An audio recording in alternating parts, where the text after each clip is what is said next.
መራዊ ራሷን ስታ በወደቀችበት ጊዜ ሆስፒታል ነበር የገባችው። አሁን ግን ጤንነቷ ተመልሶ ወደ ቤት ተመልሳለች። ሰላም ጤና ይስጥልን የተወደዳችሁና የተከበራችሁ የመሲ ዩቲዩብ ቻናል ተከታታዮች ሰላም ለእናንተ ይሁን እያልኩኝ በተወዳጇ በጽናት ድራማ በክፍል 59 መጣናል። ላይክ እና ሼር ሰብስክራይብ እያደረጋችሁ እስከ ቪዲዮ ፍጻሜ አብራችሁን ቆዩ። የዛሬስ ምን ይሆናል የሚለውን አብረን እናያለን። እንግዲህ በባለፈው መራዊ በታገተችበት ጊዜ ራሷን ስታ ሆስፒታል ገብታ ነበር። አሁን ግን በጤንነቷ ተመልሳ ወደ ቤቷ ስትመለስም ቤተሰቡ በሙሉ በደስተኛ ሆኖ ገብታለች። እንደሚገቡም ናሆሜ ህይወቴ ካላንቺ ባዶ ናት እያላት ነበረ። በዛን ሰዓትም ኪራ ይመጣና ይቀላቀላቸዋል። እሱን ስታገኝ እመምሽ የሚጠፋው ነገር ሰላት ናሆሜ እኔ እኮ ጤና አዳም ነኝ መድኃኒቷ ነኝ እያለ ነበረ። ከዛ ኪራም ተነሳና መኝታ ክፍላችሁ ተስተካክሎ እንደው ልየ ብሎ ሄዶ ነበረ። ውጣው ሲመጣ ምን እንደተስተካከለ ጽናት አስተካክለዋለች። ገብታችሁ አረፍ በሉ በማለት እንዲተኙ ይጋብዛቸዋል።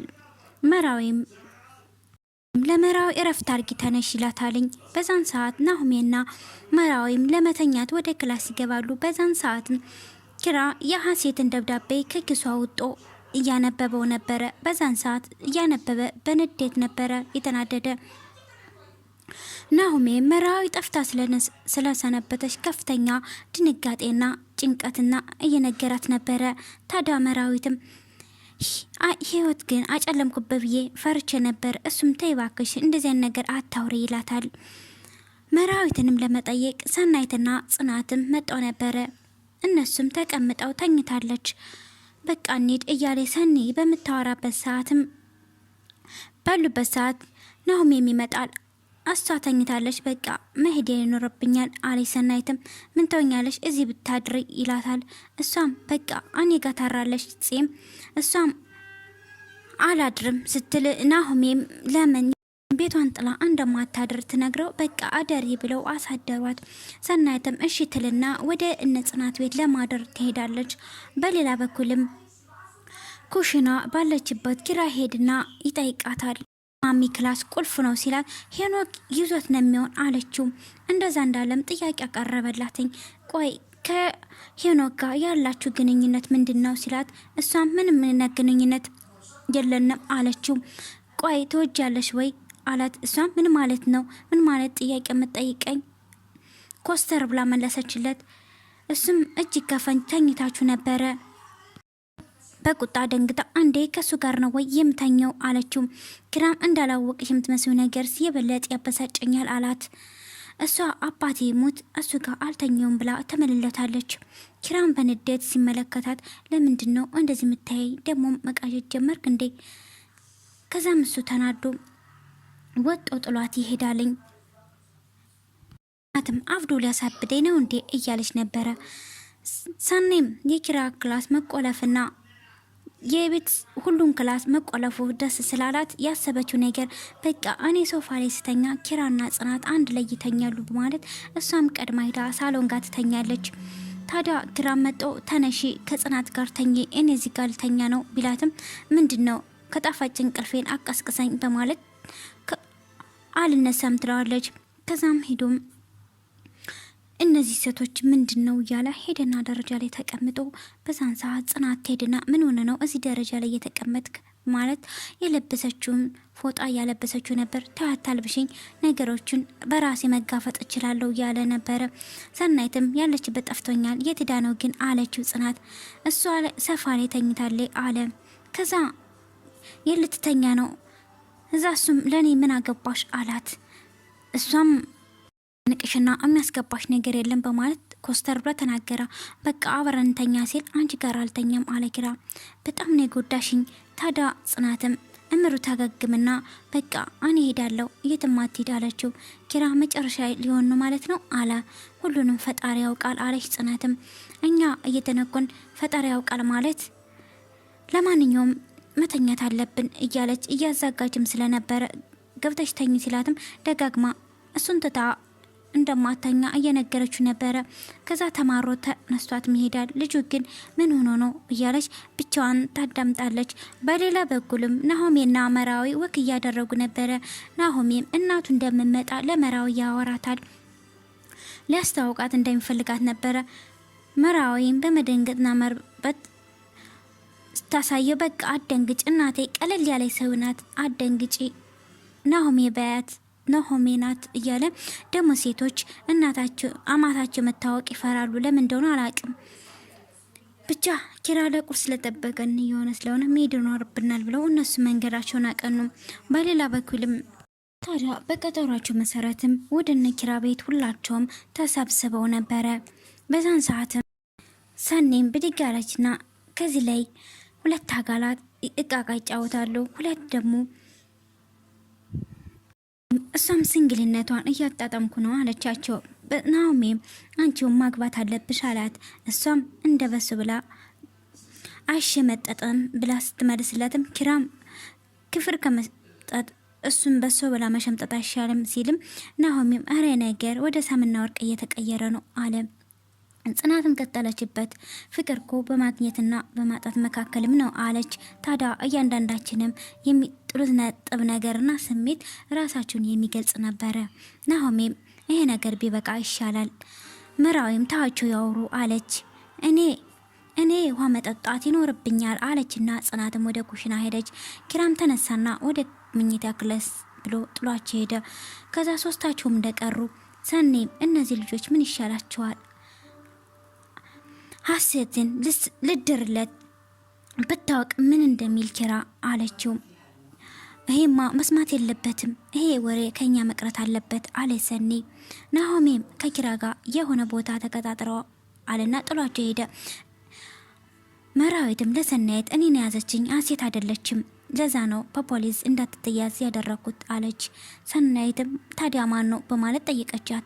ናሆሜ ኪራም በተቀጣጠሩበት መሰረት ወደ ካፌ ሄደው ኪራ መራዊ ያገታት ሄኖክ እንደሆነ ለናሆሜ ሁሉን ነገር ይነግረዋልኝ።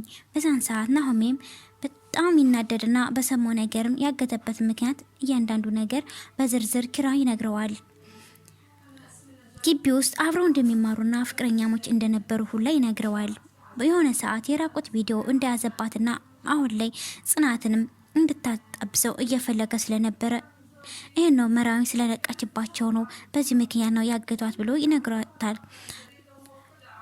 ናሆሜ ማን የነገረክ በማለት ይጠይቀዋል። እሱም ሀሴት ናት፣ ራሷ ናት ደብዳቤ ጽፋልኝ አስቀምጣ እንደደች ይነግረዋል።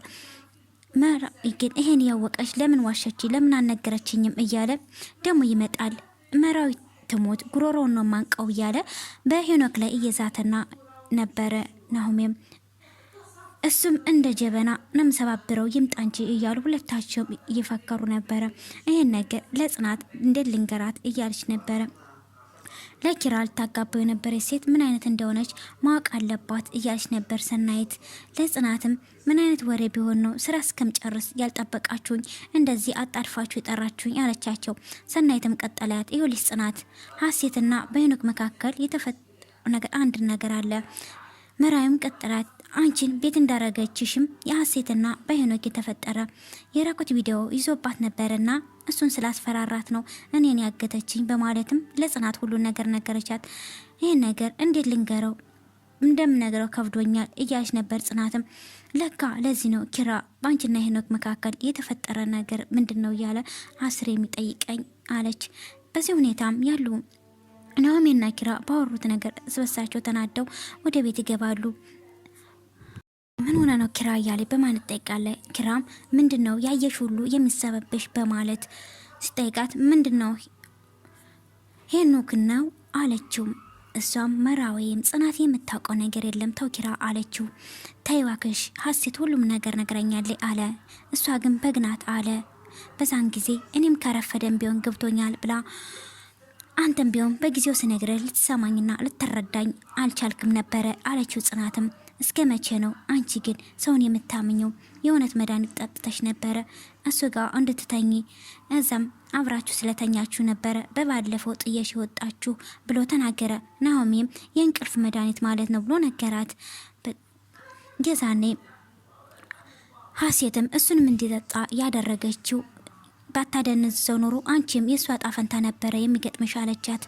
ጽናትም ከስፌ የመጣው ለዚህ ነበረ በማለት አስታወሽሽ። አየሽ አንቺ ችግርሽ ይሄ ነው፣ የራስሽን ስሜትና የራስን ጭንቅላት እንጂ የሰው አታዳምጭም። በዚህ ከቀጠልሽ ደግሞ ለራስሽ ጉድጓድ እየቆፈርሽ ነው በማለትም ኪራም ተናዶ ጥሏት ይሄዳል። ኪኛ ክፍለ ከመግባትም ራሱን በመናደድና እየወረወረ ነበር። በዚህ ሁኔታ ባለበት ሰዓትም እባክህን ናሆሜ ሄድ አረጋገው ብላ ጽናት ልከው ነበረ። ናሆሜም ወደ መጣና እባክህን እንደዚህ አታደርግ እያለ ናሆሜም አንድ ባንድ ነገር እያጽናናው ወደ ሳቅ ቀይረዋል። በሌላ በኩልም ጽናት ሆና ኩሽና ሆና የኪራ አባ ስልክ ደውሎላት ነበረ። በዛን ሰዓትም ስልኩን እያወራች የሀሴት መሄድ ሰምታ ይሆን እያለች ነበረ ጽናት ስልኩን ያነሳችው። የሀሴትን ደህንነት ከጠየቋት በኋላ ሀሴትና ኪራ እየተጣዱ ስለሆነ ከቤት የለችም በማለትም ተነግረዋለች። ከዛም እኔ ነኝ የኪራን ደስታ የማልፈልገው በማለት ከመለሰችለት በኋላ አሁን ግን የኪራና የደስታን ከማይፈልጎች ሊሆን ነው እያለች እያወራችም ሳለ ኪራም ወደውን ይመጣና ስታወራ የነበረውን ስልክ በማውቃትም በድንጋጤም ድንግጥ ስትልም ያስተውላታል። ኪራም ከማን በመጮህና በማስደንገጥ ከማን ጋር ነው ያወራሽ እያለ ሲጠይቃት ጽናትም በመደንገጥና በመርበትበት ከጓደኞቿ ጋር ነው ያወራሁት ብላ ትመልስለታለች። ለማስተባበል እየመከረች ስላት ኪራ ግን በፍጹም አልተዋጣለትምና እውነቱን ተናገሪ፣ ከማን ጋር እያወራሽ ነው ያለሽው ተናገሪ አላት። እየጠየቃት ነበረ። ጽናትም በድንጋጤ ክዋለች። በሌላ በኩልም ኪራና ናሆሜ ወደ መጠጥ ቤት አመርተዋለኝ። በዛን ሰዓትም ጽናት ውሸት ተሸክማ ነው የምትዞረው። እኔ በወቅቱ ሰማ ተናድጃለሁ አለ ናሆሜ። አንተም ታውቅ ነበር እንዴ ሲለው እያወቅ ለምን ደበቅከኝ አለ ኪራ። እስኪ አስበው የምትወድን ሴት ለአንተ ሌላ ሚስት ስትድረው ምን አይነት ድንገራህ እያለው ነበረ። ለማትወዳይ ልጅ በክፍሏ ስል አላዛዝንም አለ ኪራ። ናሆሜም ጽናት እኮ በጣም ታፈቅርሃለች፣ በጣም ትወድሃለች፣ ለአንተ ሚስት እንዳዘጋጀልህ አለው ናሆሜ። ካዘጋጁልኝማ አግብቼ ነው ማገላገል ነው አለ ናሆሜ። እንዲህ ሚስት አወራ የምታደርጋት መስልም አለ ኪራ። ኪራምም ሰክሮ ነበረ። ሂዶ ሶፋ ተኝቶ ነበረ። እሱ ተኝቷል ብላ ኪራ ግን በተኛበት ሰዓት ጽናት ስለ ኪራዬ በእኔ ጥፋት ነው ይሄ ሁሉ የኔ ነገር ነው እያለ እያወራሽ ነበረ። ኪራ ምን ተነበንብ ያለሽ አለና ከእንቅልፉ ተነሳ። በዛን ሰዓትም ጽናት ደሞ ለምን አላለብሽኝም እንዴት ሰክሬ ተኝቼ አላት። ጽናትም ስሰክር እዚህ ሳሎን ዘር እንዳትል ብለክ አስጠንቅቀኸኛል አለችው። እሱም አምና ያልኩሽን ነው ወይ ዛሬ የምታስታውሽ አለ። በሌላ በኩልም ናሆሜና መራዊ የናሆሜ እናት ስለምትመጣ መራዊ በጣም በጭንቀት እያሰበች ነበረ። ለምደምትጨናነቂ ባክሽን ዘናበይ እያለ ነበር ናሆሜ። በቃ ሰራተኛዬን አስታውቅሻለሁ ሰራተኛዬ ናት ብዬ እላለሁ፣ በኋላ ግን ቆንጆ የሆነ ሴት አምጥቼ ጉድ እንዳትወኝ እያላት ነበረ።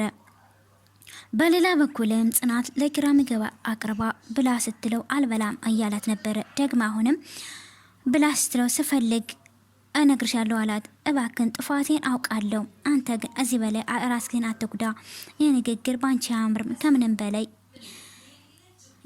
እየጎዳኝ ያለው ንግግርና ቃላቶችሽ አላት። ይህንን እንዳልከሰክሰው ከፊቴ አንሽልኝ ይላታል። ጽናትም ምግቡን ካነሳች በኋላ እኔም አንተ ካልበላ እንደማልበላ ልታውቅ ይገባል አለችው። መጀመሪያ ግራ ገብቶሻል፣ እስኪ የምትፈልጊውን ነገር ወቂ እያለ ነበር ኪራ ብቻውን። ኪራና ሰናይትም ወደ ካፌ ተቀጣጠሩና ወይ አንዱን ትምረጥ፣ የጽናት ውሳኔ በጣም አስቸግሮኛል፣ እንደ ሰራተኛ እኖራለሁ አለች። እሱማ ከበርኩላተኝ፣ ግን ከኔ መራቅ አትፈልግም አለ ኪራም። ለሰናይትም የእናንተ የሁለታችሁ ነገር ግራ ያጋባል፣ ብቻ ግን ሁለታችሁም እውነት እንዳላችሁ ይሰማኛል፣ አንተ ተወዳታለህ በማለት ጠየቀችው። ኪራም ምን አይነት ጥያቄ ነው የምትጠይቀኝ? እንደሚወዳትና ያረጋግጥና መልስ ይነግራታል። ሰናይትም እሷ ጋር ያለው ስሜት እኮ ይሄ ነው፣ በጣም ተወዳለች፣ ታፈቅርሃለች አለው። አሁን ግን ውሳኔዋን ካልነገረችኝ ወይኔ ወይ እሷ ከቤት እንወጣለን አለ ኪራ። የኪራ አባትም እሷን ተዋት፣ ሌላ ሚስት አመጣልሃለሁ እንዳሉትም ነገራት ለሰናይት። በቤተሰብ ምጫርኮ ድሮ ቀርቷል አለችው ሰናይትም። ከዛም ሰናይት ጋር ከሄድሽ እንሂድ እኔ ልሄድ ነው ብለው ሁለታቸውም ከተለያዩ በኋላ ወደ ቤት ከገባ በኋላ እሷም መራዊ እየጠበቃችን ነው እንሂድ በማለት እሷም እየጠራት ነበረ። ወደ ለባብሳ መጣይና ከዛ ለባብሳ ከመጣይ በኋላ እሱም እንዴት ጽናት ይሄን ለብሰሽ ነው ወይ የምትሄጂው አላት።